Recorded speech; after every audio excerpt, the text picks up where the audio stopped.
yesterday we've had an attack, a terrorist attack, on people going to worship.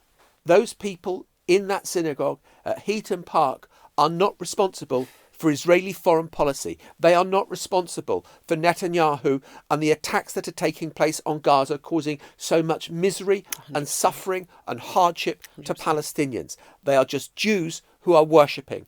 And likewise, Muslims who go to the mosque to pray on Friday prayers are not responsible for what some crazy jihadist might do anywhere else in the world.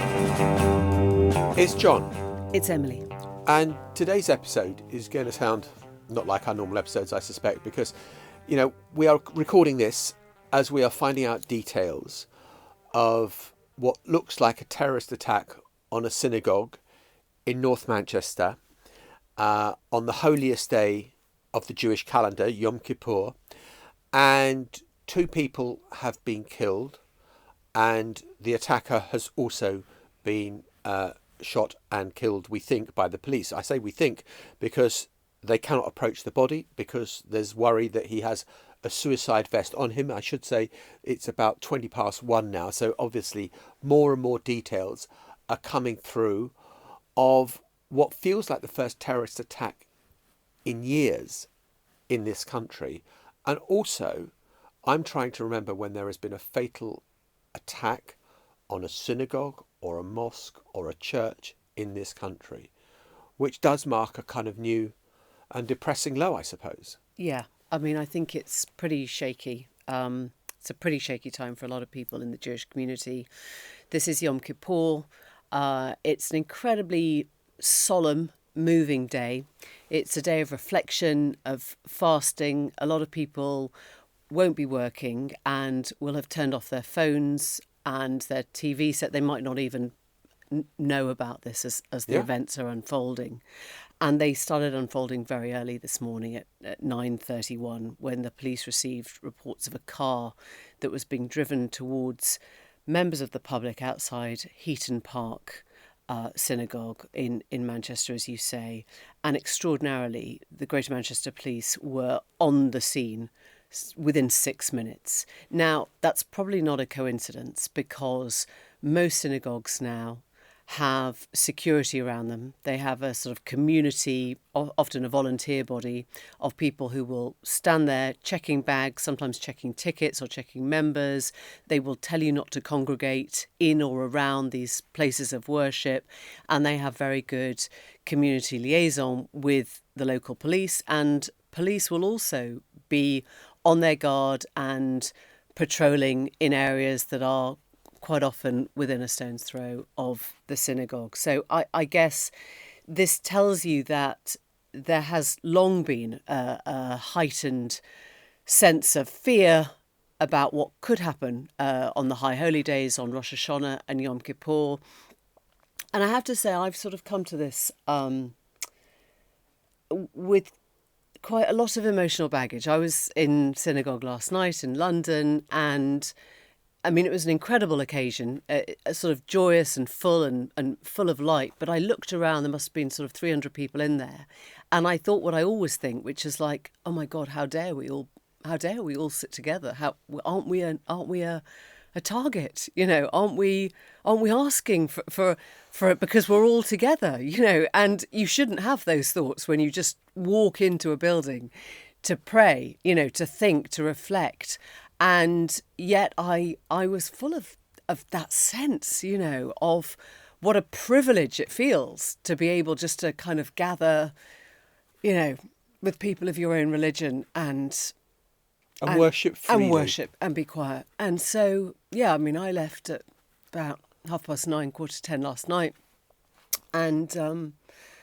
And then we woke up to this morning, and there is that sense of like, well, it wasn't last night. Of course, it was today. It wasn't Rosh Hashanah. It was Yom Kippur.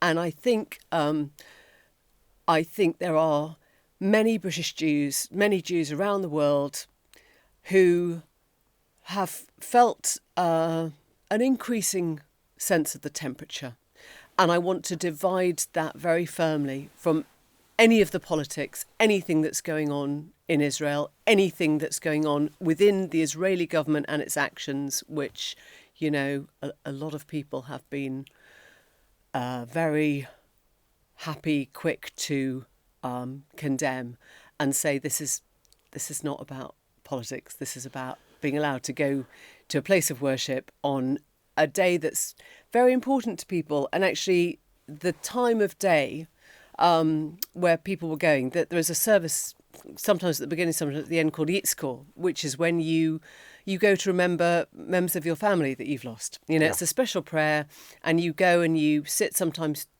you give their names at the front, and their names are recited, and it's a kind of extra grieving. It's a mourning period where you say, these are the people we've lost during the last year. I'm thinking about those people. And you sort of come to it with a sense of love and memory and grief, and the timing just seems sort of to have really sliced through that sense of important reflection. Look, you and I went to synagogue together just after October the 7th, when a lot of the Jewish community around the UK, around the world, came together, and after this horrific event in Israel where 1,200 people lost their lives and hundreds were taken hostage. And that was a very profound, shocking moment. But there was also the sense of increased vulnerability. I was up in Liverpool this week at the Labour Party conference, and we're talking about Islamophobia, which is also real. Absolutely. And there is absolute fear in the Muslim community about what might happen, and the way that they feel that they're being vilified and that they feel more vulnerable to attack. And it is just the same. They nearly on the always other side. go hand in hand. They always go hand in anti-Semitism hand. and Islamophobia are sort of two brothers. They are two sides of the same coin. And so I think that the Jewish community a lot of people have, I think it's slightly part of our culture that we catastrophize and think that something terrible is coming, because go back over, 2,000 or 3,000 years of Jewish history, catastrophic events have happened. And I've always thought, oh, come on, let's not catastrophize. Actually, we're all getting along. It's tougher, but life goes on. And today we've had a terrorist attack on people going to worship. Those people in that synagogue at Heaton Park are not responsible for Israeli foreign policy. They are not responsible for Netanyahu and the attacks that are taking place on Gaza, causing so much misery and suffering and hardship to Palestinians. They are just Jews who are worshipping. And likewise, Muslims who go to the mosque to pray on Friday prayers are not responsible for what some crazy jihadist might do anywhere else in the world. And I really wish we could separate those two things and be able to separate the thoughts. But of course, if you're an extremist, you want to sow distrust. You want to sow that anger in communities that makes matters worse. As you said, this probably doesn't sound like a normal newsagents episode. We've got personal quite quickly, but I think it's important to try and take you through some of the stages and try and make sense of what we know so far, limited. And we're going to talk now to Andy Hughes, who is host of the Crime Agents podcast and also LBC's crime correspondent.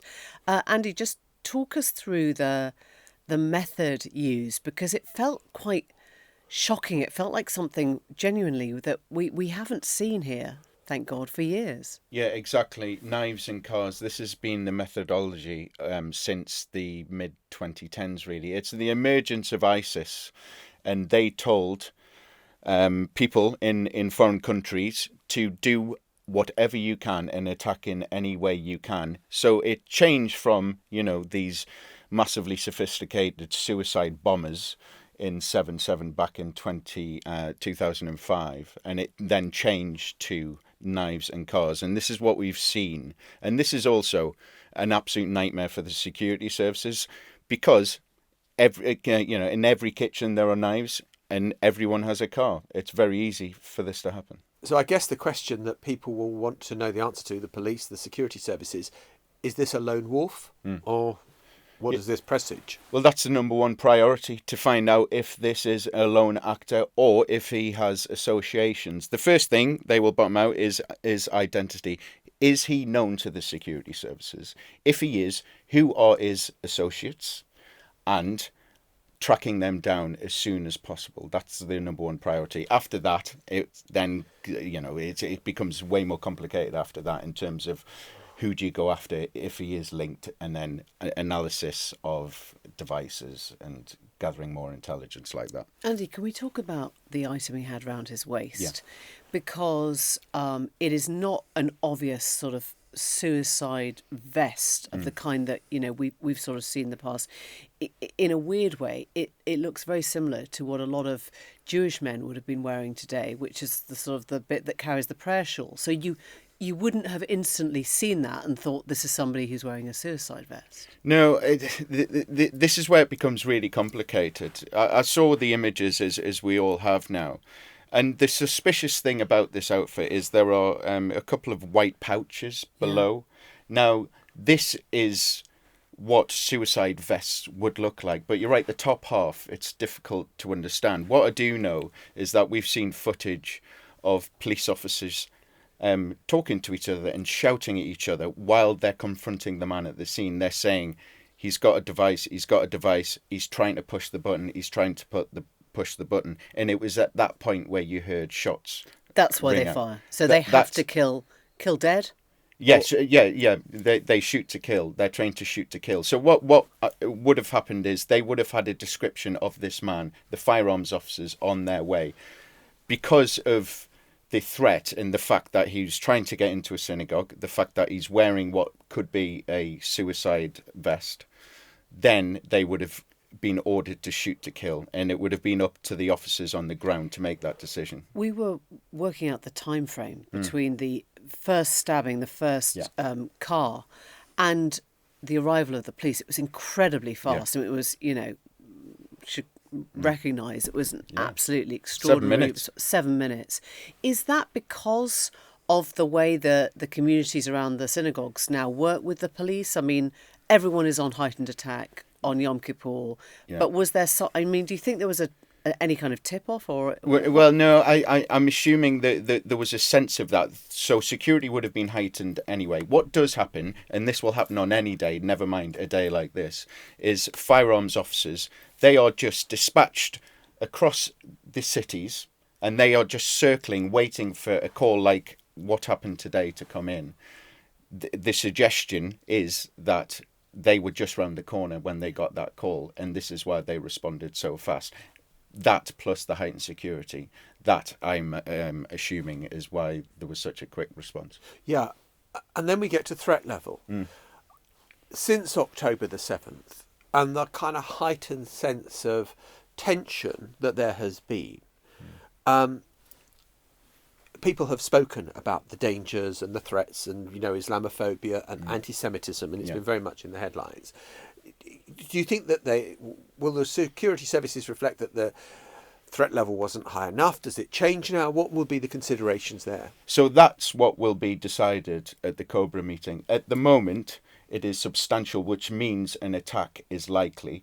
That could then be raised to severe, which means an attack is highly likely. And this will be decided amongst the Prime Minister, the Home Secretary, the Defence Secretary, MI6, MI5 and counter-terrorism policing. And as Jon said, there's so much we don't know. I'm sure minds will be jumping to global affairs. The fact that this country recently recognised Palestine as a state, as a country, the fact that we are coming up to the second anniversary of October the 7th, maybe there is a sort of sense of the copycat of the massacre on Israeli Jews of then. I mean, what do authorities do with all these different strands of kind of thought that will be circulating right now? Well, the one thing they look at is what's playing out all over the world. And because what you have found time and time again is events that are playing out all over the world, in the Middle East, whether that be in America, it always affects what happens here. And the threat level always goes up here. So the security services, and especially MI6, they completely monitor everything that's going on. And then they feed it into the security services system as, listen, we might want to look out for that because this is a certain area of contention. So this happens all the time. And with something like this, it's no coincidence that the first thing the security services did was increase security around all synagogues. Yeah. There's a reason for that. And because they think there might be copycats even later today. Exactly, yeah. And the whole thing with the security services is, and I think that people don't recognise this often enough, is how often attacks are thwarted and stopped, and the very good intelligence that our security services have, and the effectiveness of their counter activities. I mean, there was a kind of there was going to be an attack, I think, a few months ago on an Israeli embassy. I think it was that they foiled. I mean, is this part of something else? Well, 13 terror attacks have been foiled in the last year, and these are late-stage attacks, meaning these attacks were just about to happen. These people might have been on their way to commit a terror attack, and it would have been thwarted. The thing is, you or I very rarely hear of these things. You only hear of them when they slip through the net like this one. Andy Hughes, thank you very much indeed. Thanks, Andy. And Andy is now on his way up to Manchester, and if you want to stay across the unfolding events at Heaton Park, then please do stay tuned to LBC throughout the day. In a moment, we'll be talking to somebody who grew up in that area, who worked very closely with the communities in that area for their thoughts on what this is doing now to Manchester. Well, joining us here in the studio now is David Yelland, friend of the podcast and also the host of When It Hits the Fan. And David, you grew up very close to where the attack happened in Manchester. You kind of know the feel of the place, right? Yeah, I grew up in a lot of places in the north, but including in Manchester. Spent a lot of time in Manchester. One of my first jobs was on a newspaper, and I lived very close to where this attack has happened this morning. And if you look at that part of Manchester, between sort of Bury New Road and Middleton Road, where the attack took place, there are scores of synagogues. I mean, there are so many synagogues. It is, I think, probably the biggest. Well, it is the biggest Jewish community outside London. But the interesting thing is, if you go south, very, very. I mean, you walk a minute, you are there are scores and scores of. It's a Muslim area, and there are scores and scores of mosques side by side. So this is for a generation now, the Jewish and Islamic and Muslim community in Manchester have lived side by side. They're intermingled. And with good community relations.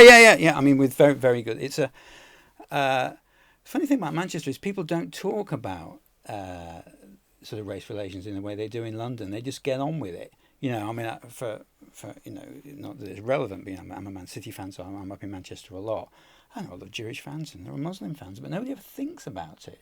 You know, there isn't a Muslim club and there isn't a Jewish club. The division is Manchester City and Manchester United. The division, and it's the same at United, by the way. It's the same at United.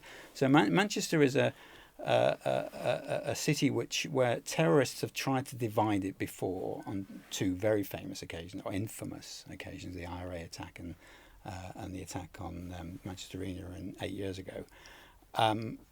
And it didn't work, and it won't work this time. I remember being there for the aftermath of the Ariana Grande concert, and the first thing we noticed, we got off the train, within hours of it happening, was all the people queuing up at the blood donation. Yes. And people it's just such a practical response to horror and terror is to go, what can I physically, bodily do to help out? And the sort of queues around the block of people just going, let me give blood. We don't know how many people have been killed. We don't know how many people have been injured. We don't know the scale of it. That's the other thing at this point. You never really know if this is just a one-off. You never really know, what the impact's going to have.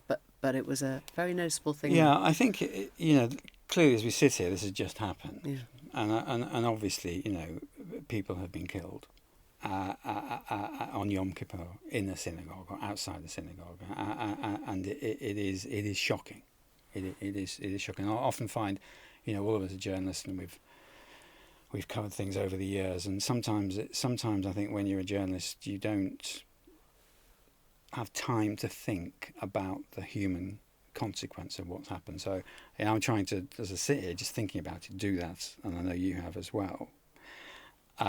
This really is an abysmal moment for us as Brits that this has happened. I think, and it's interesting you say that, Brits, not Jews, no, not Mancunians, but Brits. It's something for the whole country. This. No, I mean I know in my heart of hearts that if this person was trying to divide Manchester and the country, that he won't succeed. But I also know very sadly, there are many people in our profession, and sadly in journalism, on the right, I have to say, and probably on the left as well, who will try to use this and are already using it to divide. When you say already using it, what do you mean? Well, I mean, I switched on GB News actually as soon as I heard about this, because that's sort of my journalist instinct, and they were talking about asylum seekers. They were talking about how the Prime Minister may, in their view, or in the view of whoever was talking, had lost control over the number of Muslims in this country and so on. Now, that makes all kinds of assumptions about what the attack is and who the perpetrator is. But it is also, in my view, what terrorists want. I mean, I felt very strongly that is what terrorism is. It seeks to divide. And as journalists, we shouldn't be doing their job for them. Yeah, I mean, Turning Point UK just tweeted, Britain is under attack, the enemy is within. We still don't where know. did you hear that? Yeah. Where did you hear that? That was Trump 2 days ago talking to his room full of generals. I can guarantee it's very early in the US, but John, you know as well as I do, when they get up, they'll be on Truth Social and they'll be on X and they'll be saying that. So, David, can I ask you, if I take you back to when you were editing The Sun and 9/11 to today, and in the meantime, we've also just passed the 20-year anniversary of 7/7. Yes. You know, the bombing of London. Do you feel that things... I mean, if people say to you things have got worse, do you think anti-Semitism and Islamophobia have got worse in that time? Do you think it stayed the same? Like, what is your gut sense? I'm an optimist about the country, and I don't think actually that they have. I think I was interested you asked that question. I was thinking when I was watching Keir Starmer's speech, whenever it was, just 2 days ago, that actually he's more in touch with the people than the media, is what I was thinking. Not that's a political point, but he was reaching out to the tolerant heart of the British soul, which I think does exist. What has happened, what has changed since 9/11, is that large parts of our political class, particularly on the right, and the media, and you talk about it all the time, have attached themselves to this, I would say, near extremism, because it's a commercial thing. It's that Fox News makes a lot of money. GB News is starting to make a lot of money. It is sad to me that so many of my generation of newspaper people that I grew up with, this is a slightly separate issue from what we're discussing, although it is linked, have become, I hesitate to use the word radicalised, and I mean they put stuff on social media which is not true, and they don't seem to care anymore, and it drives their user numbers, and therefore they become more successful. And it's quite difficult to get a job in parts of the media if you're not of that persuasion anyway. So, sadly. So what's going to happen over the next 24 hours, I'm afraid, is when we see a lot of the press and some broadcast media, not the BBC, obviously, not LBC, we're going to see people really exploiting the situation, if I'm really honest. So trying to raise the temperature rather than trying to raise the temperature, partly for commercial reasons, but mostly because they're already entrenched. They're already there, and they will react to... I mean, give you another example. You talked about the US. There was an attack, I think, in just the day before yesterday on Michigan. a church. The Mormon church. And I think Trump posted on Truth Social that it was an attack on Christianity, giving the impression, I thought, that it was someone that wasn't Christian that had perpetrated the attack. And of course it turned out that wasn't the case. And there'll be a lot of people now that are out there saying stuff before we know what has happened and who's perpetrated this attack. John just made a really full-throated defence on this programme of the need to separate people going about their everyday worship and their religion from what is happening in foreign governments and their foreign affairs policies. But inevitably, there will be people trying to link that together and say, this is what happens when, either you reach out and recognise Yeah. a Palestinian state, or Yeah. when you don't control, don't speak up loudly enough against the Israeli government and its actions in Gaza. What do you do with that? I think we have to try and bring it back to ordinary people. I am certain that within the next 12 hours, Netanyahu will say something, if he hasn't already, about this attack. I think that's inevitable. Of course he will. Of course he will. And link it yeah. to the recognition of Palestine. I don't know. In a way, of course he should say something about the attack. Any Israeli Prime Minister would. But I think he will say something a little bit like that, yes. I had, for various reasons, I'm not Jewish myself, but I had to drop some children at a bar mitzvah in Wimbledon, actually, just a few weeks ago. And what struck me going into that synagogue was the fear on people's faces because they didn't know me, and these are good people. I know it's a cliche, but these are really, really lovely people who will now be feeling very scared. And I think that's very important for us to understand. A lot of people who are listening to this will be feeling very threatened and very scared, and who have nothing to do with the international conflict. But it is also true that those people that are in charge of the world, that are create hate and anger. Hate and anger there's a lot of those emotions now, a lot more of those two emotions around than there used to be. And in my old world, the newspaper world, they're the superpowers. They seem to be the new superpowers that drive. So the more hate and anger there is, the more you sell, the more anger you get, the more emotional people are, the more likely people are to click and keep on the websites. And that's something that I think our generation of journalists just have to be aware of, and maybe start to call each other out on. And I think there's evidence of that. I think that is happening a little. David Yelland, really good of you to come in. Thank you. To us. Well, in the spirit of what David Yelland was just saying, perhaps we should end today by talking about some of the good that has been done today. The people who have come to the rescue of the public, of communities. You can find all the hate and all the blame you want online if you go and search for it. But we're not going to do that here. Yeah, we're going to talk about the police, who were incredibly fast in getting to the scene of this appalling crime. The rabbi at the synagogue, Daniel Walker, who had blood on his robes as it emerged that he had led the congregation to safety, as this event was unfolding. Yeah, and all those who are extending their hand to a Jewish community, not to try and separate them from the Muslim community of this country, but to recognise that any community under attack is bad for all of us. Look, if we were better Jews, we wouldn't be here today. We'd be in synagogue. We would. But our hearts, and I hope the hearts of everyone in Britain, are with the victims of this, and that this hatred achieves nothing. We'll be back tomorrow. We'll see you then. Bye-bye. Bye for now. The Newsagents. This is a Global Player original podcast.